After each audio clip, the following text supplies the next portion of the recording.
Good morning mga kapiso. So may i-repair po tayo ngayon. So early bird catch early fish. So ito yung problema, nagiging problema ng ating customer obtaining IP address. So mag-open po tayo ng camera para makita ninyo kung ano yung naging status ng ating window. So ayan, kasulukuyan nakikita po natin na hindi nagbo-boot up yung ating software. So naka-STD lang yung ating queen slot. No? So yung napansin ko yung calling fan is hindi umaandar. So pull out natin yan mamaya. Ito yung problema. So not connected pa rin, no?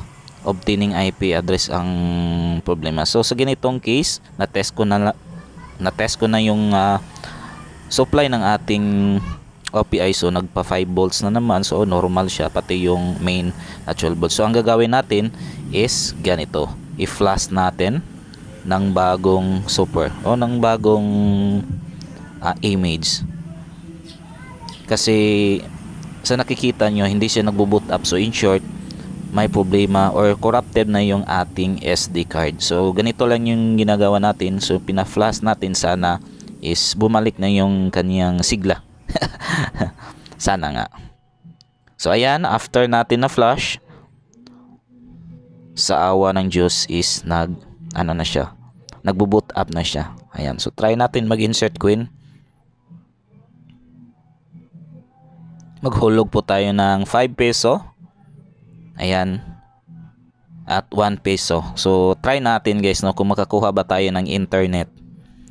So sa nakikita nyo, so normal na yung ating piso wifi. So in short, yun lang talaga ang problema guys. Kadalasang problema ng piso wifi natin is yung nakukurap ang ating SD card, kasi yung sa hindi stable yung ating supply ng ating 220 volts. Ayan, YouTube. So ayan. So salamat po sa lahat ng mga nanonood. Sa pa hindi pa naka-subscribe, please don't forget to subscribe and share. Thank you. Bye-bye. Alright, okay. At ito na yun guys. Ayan, oh. Lighting na yung ating queen lead.